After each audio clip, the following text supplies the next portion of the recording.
Hi, and welcome back to Lisa's Stamp Studio.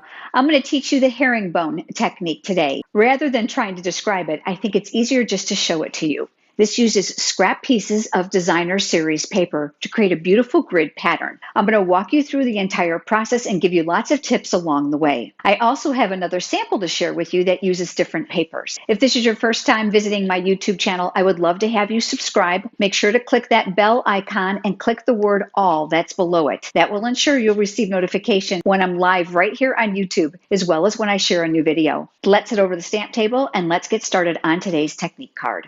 The technique will be made on a piece of plain cardstock. I'm using Whisper White.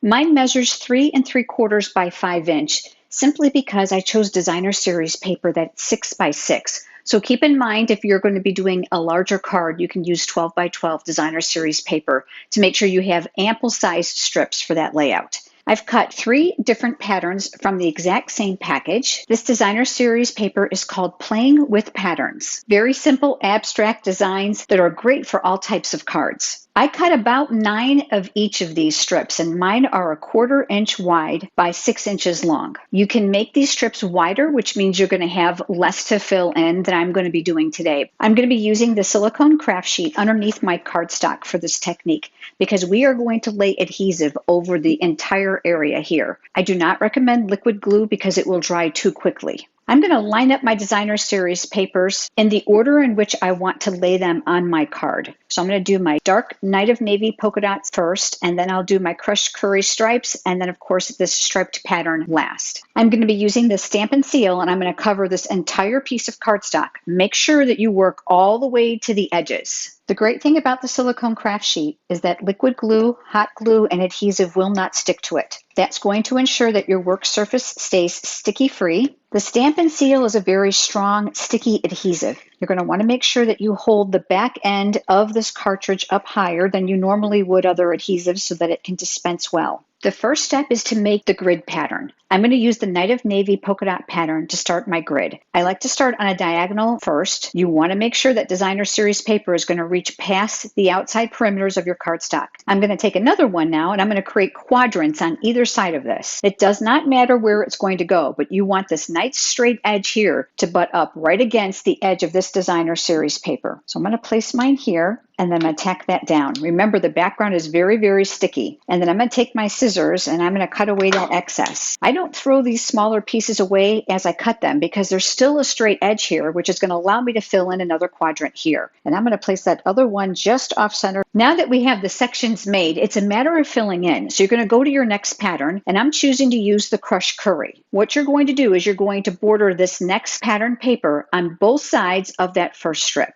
So I'm going to come up with my straight edge here, and I'm going to work right against this one. You're going to want to make sure that these are touching or as close as you possibly can get them. Just like before, I'm going to cut off that excess. And while I know this will not fit one of my quadrants now, but it might as we get smaller areas. I'll take another strip now, and I'm going to work on this side, using that straight edge once again against the same pattern. And just like before, I'm going to go ahead and I'm going to trim that and save that. This is going to be long enough now for me to fill in on both sides of this quadrant. Remember that small piece that we saved? That's going to fit perfectly here with the straight edge right against that same pattern. So we have 2 areas finished, and now we have 2 others. So we're going to repeat this process now with that same paper on both sides of these blue strips. Now we're ready for our third pattern, and this time I decided to use this stripe pattern. And I'm going to place this in the exact same areas that I've done the crushed curry pattern. So it's going to fill in on both sides of these quadrants all the way around.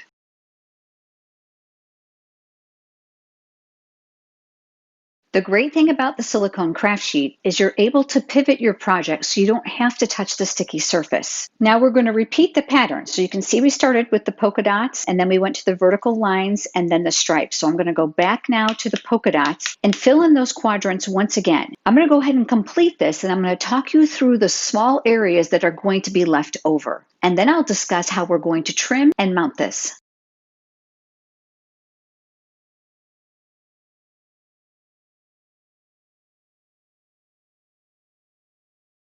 Now that the quadrants are getting smaller, it's a great time to use these small leftover scrap pieces but you need to make sure you have a nice straight edge. So I'm going to bring in this small piece, I'm going to line it here against the top, and I'm just going to make sure that I have a nice straight edge.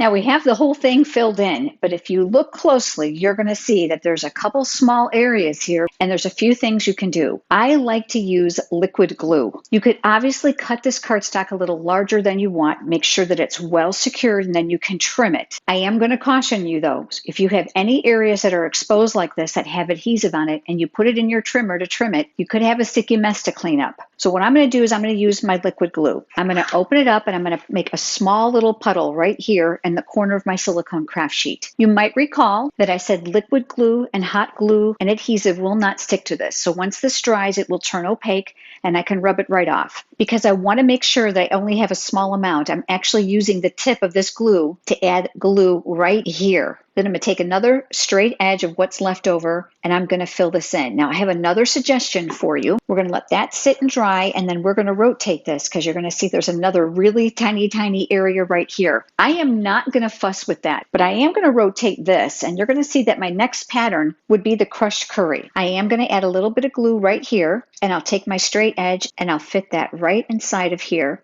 I'll hold that in place, just give that a small trim, and then we're going to let this sit and dry for about a minute. Now, while this is drying, let's go ahead and let's work on the greeting for this card. I die cut a piece of white cardstock using the rectangle stitch dies. The graduated sizes make it really easy to create layers. I used this smaller size right here to die cut this shape. I'm going to be using the Night of Navy ink pad, which coordinates beautifully with that designer series paper, and I've chosen the words Massive Thanks, and that comes from the stamp set called Massive Thanks. Lots of greetings for both the inside and the outside of your cards. We'll go ahead and ink that up and we'll stamp that here.